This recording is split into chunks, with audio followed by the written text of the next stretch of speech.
আসসালামু আলাইকুম। আশা করি সকলেই ভালো আছেন। প্রিয় চাকরি প্রত্যাশী ভাই ও বোনেরা, মৎস্য অধিদপ্তরের যে নিয়োগ সার্কুলারটা রয়েছে, এইটার কিন্তু এখনো আবেদন চলমান রয়েছে।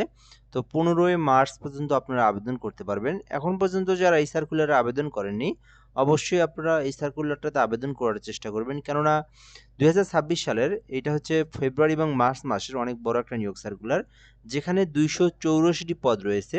তো এখানে এসএসসি পাশে অফিস সহায়ক পদ রয়েছে। এছাড়াও এইচএসসি পাশে কম্পিউটার অপারেটর পদ রয়েছে এবং এখানে ভান্ডার রক্ষক, তারপরে হ্যাচারি সহকারী পদ রয়েছে। তো এই সার্কুলারটা নিয়ে আজকে আমি আপনাদেরকে বিস্তারিত তথ্যগুলো জানানোর চেষ্টা করব। এখানে পদের নাম, পদের সংখ্যা, বেতন স্কেল।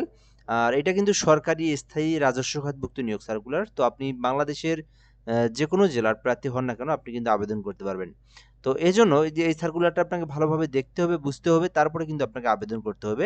তো সম্পূর্ণ ভিডিওটা ধৈর্য সহকারে আপনি ভিডিওটা দেখবেন, তাহলেই এই সার্কুলার নিয়ে সকল তথ্যগুলো আপনি জানতে পারবেন।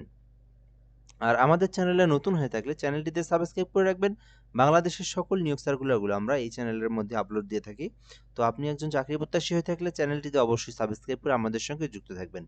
গণপ্রজাতন্ত্রী বাংলাদেশ সরকারের মৎস্য ও প্রাণী সম্পদ মন্ত্রণালয়ের 4/12/2025 তারিখে স্মারকের প্রেক্ষিতে রাজস্ব খাতভুক্ত, দেখেন এটা কিন্তু সরকারি মৎস্য অধিদপ্তরের রাজস্ব খাতভুক্ত নিম্ন বর্ণিত পদসমূহে সম্পূর্ণ অস্থায়ী ভিত্তিতে নিয়োগের লক্ষ্যে পদের পাশে বর্ণিত শর্তে যোগ্যতা সম্পন্ন প্রকৃত বাংলাদেশী নাগরিকদের নিকট থেকে অনলাইনে আবেদনের জন্য আহ্বান করা যাচ্ছে।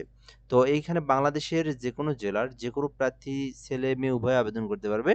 আর অনলাইনের মাধ্যমে আপনাকে আবেদন করতে হবে। আবেদনের ওয়েবসাইট হচ্ছে dofteletra.com.bd। তো এই ছিল মূলত বিষয়। আর এটা হচ্ছে মৎস্য অধিদপ্তরের রাজস্ব খাতভুক্ত স্থায়ী নিয়োগ সার্কুলার। অস্থায়ী বলতে প্রতিটা সরকারি নিয়োগের ক্ষেত্রে কিন্তু প্রথম অবস্থায় আপনাকে অস্থায়ী বলা হয়, পরবর্তীতে কিন্তু 1 বছর বা 2 বছর পর ওইটাকে আপনাকে স্থায়ী করা হয়। তো আচ্ছা, তো এখন আমরা দেখব এখান থেকে 1 নাম্বার যে পদের নাম রয়েছে হ্যাচারি সহকারী, এটা আপনার 16 গ্রেডে 5টি পদ রয়েছে। তো আপনি এই হ্যাচারি সহকারী পদে আবেদন করতে আপনার শিক্ষাগত যোগ্যতা প্রয়োজন। ফার্স্ট অফ অল এখানে বলা রয়েছে কোনো স্বীকৃতি বোর্ড হইতে জীববিজ্ঞান বিষয়সহ বিজ্ঞান বিভাগে ন্যূনতম এসএসসি পাস, মাধ্যমিক স্কুল সার্টিফিকেট মানে এসএসসি পাস থাকতে হবে। তো আপনি যদি সায়েন্স থেকে এসএসসি পাস করেন এবং আপনি যদি ডিপ্লোমা পাস করে থাকেন ফিশারিজ নিয়ে, তাহলে আপনি আবেদন করতে পারবেন।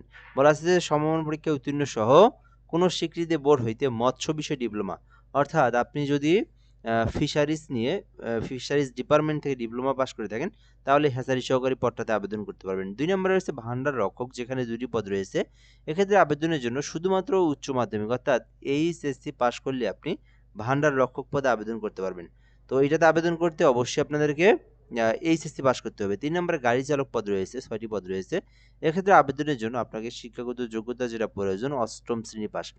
অর্থাৎ শুধুমাত্র আপনি 8ম শ্রেণী পাস থাকলে আবেদন করতে পারবেন এবং মিনিমাম 2 বছরের আপনার ড্রাইভিং কাজের একটা অভিজ্ঞতা থাকতে হবে। তো বেসিক্যালি আপনার 2 বছর না হইলেও হবে, এগুলো দেওয়া থাকে। তো আপনার যদি কিছুদিনের একটা এক্সপেরিয়েন্স ভালো থাকে দেন আপনি আবেদন করতে পারবেন। অবশ্যই ড্রাইভিং লাইসেন্স তো থাকতেই হবে। তো ড্রাইভিং লাইসেন্স এবং 8ম শ্রেণী থাকলে গাড়ি চালক পদে আবেদন করতে পারবেন। এই সার্কুলারের মধ্যে সবথেকে বড় পদ হচ্ছে অফিস সহকারী কাম কম্পিউটার মুদ্রাক্ষরিক, যেখানে মোট 135টি পদ রয়েছে। শুধুমাত্র এইচএসসি পাশে। তো এখানে পদের নাম হচ্ছে অফিস সহকারী কাম কম্পিউটার মুদ্রাক্ষরিক 16 গ্রেডের। তো এই অফিস সহকারী কাম কম্পিউটার মুদ্রাক্ষরিকে আবেদন করতে চাইলে করতে পারেন। 135টি পদ, যেকোনো স্বীকৃতি বোর্ড হতে উচ্চ মাধ্যমিক সার্টিফিকেট অর্থাৎ এইচএসসি পাস থাকলে আপনি আবেদন করতে পারবেন। আর এখানে বলা হয়েছে যে কম্পিউটার সম্পর্কে বেসিক নলেজ, অর্থাৎ কম্পিউটার অপারেটরের আপনার পরীক্ষা যখন হয়, প্রথমে লিখিত পরীক্ষার পরে ব্যবহারিক যে পরীক্ষাটা হয়, অর্থাৎ কম্পিউটারের যে পরীক্ষাটা হয়, এখানে কিন্তু আপনাকে একটা সফটওয়্যারের মাধ্যমে শুধুমাত্র টাইপটাই কিন্তু এখানে করতে বলে। তো যাদের টাইপের কাজ জানা আছে বা টাইপ করতে পারেন, তারা কিন্তু আবেদন করতে পারবেন কম্পিউটার অপারেটরে। তো এরপরে ক্যাশিয়ার পদ রয়েছে, 16 গ্রেডে 4টি পদ রয়েছে। তো বাণিজ্য বিভাগ হইতে যদি কেউ এইচএসসি পাস করে থাকেন, উনি কিন্তু ক্যাশিয়ারে আবেদন করতে পারবে।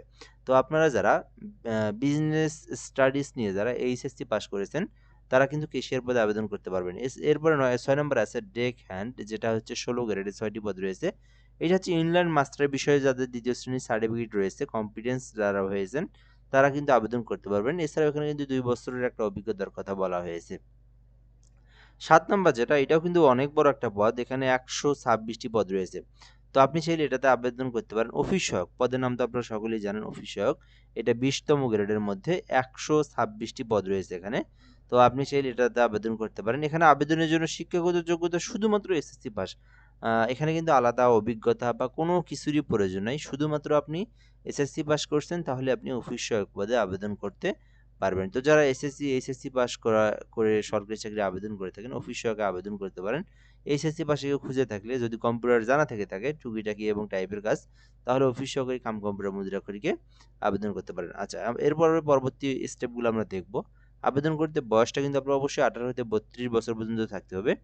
আর আবেদন করতে চাইলে, নিজেরা যদি আবেদন করতে চান, dov.teledoc.com.bd লিখে আপনারা ওয়েবসাইটে প্রবেশ করে অ্যাপ্লাই অনলাইন অপশনে ক্লিক করে আপনার সকল তথ্যগুলো দিয়ে আপনি আবেদনটা করবেন। আপনি চাইলে আমার মাধ্যমে আবেদন করে নিতে পারেন। সেই ক্ষেত্রে হোয়াটসঅ্যাপ নাম্বার দেওয়া আছে এখানে। ঘরে বসে একদম নির্ভুলে আবেদন করে নিতে পারেন। এই জন্য এই নাম্বারে হোয়াটসঅ্যাপে এসএমএস করবেন 01775830312। তো আপনি বলবেন কোন সার্কুলারে আবেদন করবেন, একটা ফর্ম দেবো। দেন আপনি ওই ইনফরমেশনগুলো আমাকে দিয়ে দিবেন, পূরণ করে দিবেন। অ্যাপ্লিকেশন করে আপনাকে অ্যাপ্লিকেশন কপির যে পিডিএফটা, ওইটা কিন্তু আপনি সঙ্গে সঙ্গে পাঠায় দেবো। চাইলে এসএমএস করতে পারেন। আচ্ছা, এরপর আমরা দেখব এই আবেদনটা কিন্তু 15/3/2026, অর্থাৎ এই যে মার্চ মাস, এই মার্চ মাসের 15 তারিখ পর্যন্ত চলমান থাকবে। এর মধ্যে আপনাদেরকে অ্যাপ্লিকেশনটা করতে হবে। অ্যাপ্লিকেশন করতে, নিজেরা অ্যাপ্লিকেশন করলে আপনার 300x300 পিক্সেল একটা ছবি লাগবে এবং একটা স্বাক্ষর লাগবে। এগুলো আপনাদেরকে ফটোশপের মাধ্যমে সাইজ অনুযায়ী কেটে নিয়ে তারপরে আবেদনের জন্য আবেদনের প্রসেসে আপনাকে চলে যেতে হবে। আচ্ছা, যারা আবেদন করবে নিজেরাই আবেদন করে অ্যাপ্লিকেশন করার পরে আপনাদেরকে ফি জমা দিতে হবে। তো 1 নাম্বার হইতে 6 নাম্বারের মধ্যে কেউ যদি আবেদন করে থাকেন, আপনার 112 টাকা, অর্থাৎ 2টা এসএমএস সপরে 120 টাকা খরচ হবে এখানে। তো যারা 1 হতে 6 নাম্বারের ক্রমিকের মধ্যে আবেদন করবেন, অর্থাৎ সরকারি চাকরি 16 গ্রেডের সরকারি ফি হচ্ছে 112 টাকা। তো 2টা এসএমএস সহ 120 টাকা, আপনারা 120 টাকা রিচার্জ দিবেন। আর কেউ যদি অফিস সহায়ক নিচের যে পদটা দেখলেন ওইটাতে আবেদন করেন, আপনারা এখানে 65 টাকা রিচার্জ দিবেন। সর্বমোট 65 টাকা রিচার্জ দিলে এসএমএস সহ আপনারা ফিটা দিতে পারবেন। আচ্ছা, এরপরে আপনাদেরকে ফি জমা দেওয়ার একটা প্রসেস রয়েছে টেলিটক সিমের মাধ্যমে। এটা হচ্ছে ফার্স্ট এসএমএস আপনাদেরকে টাইপ করতে হবে ডোফ লিখে, আপনারা ইউজার আইডি লিখবেন। তারপরে 163 নাম্বার, যেটা টেলিটক সিমের নাম্বার, এই নাম্বারে সেন্ড করে দিবেন। সেন্ড করে দিলে একটা পিন নাম্বার দিবে আপনাকে। আবার আপনারা ডোফ লিখে ইয়েস লিখবেন, লিখে আপনারা পিন নাম্বার লিখবেন। তারপরে 163 নাম্বার সেন্ড করে দিলে কিন্তু আপনার আবেদনের পেমেন্টটা সাকসেসফুলি সম্পূর্ণ হয়ে যাবে। দেন এরকম একটা এসএমএস দিবে আপনাকে, ইউজার আইডি থাকবে, পাসওয়ার্ড থাকবে এবং আর আপনার ফোনের টাকাটাও কিন্তু সঙ্গে সঙ্গে কেটে নেওয়া হবে। তো বুঝতে পারতেছেন সার্কুলারের যে বিষয়গুলো বলে দিলাম আপনাদেরকে, সুন্দর করে যারা আবেদন করবেন অবশ্যই দ্রুত আবেদনটা করার চেষ্টা করবেন, কেননা অনেক বড় একটা চলমান নিয়োগ সার্কুলার। তো এই পর্যন্তই। সার্কুলার নিয়ে আরও কোনো কিছু আপনার জানার থাকলে কমেন্ট করে জানাতে পারেন। আমরা সময় মতো রিপ্লাই দিয়ে আপনার বিষয়টাকে জানিয়ে দেওয়ার চেষ্টা করবো ইনশাল্লাহ। তো এই পর্যন্তই, ভালো থাকবেন। আসসালামু আলাইকুম।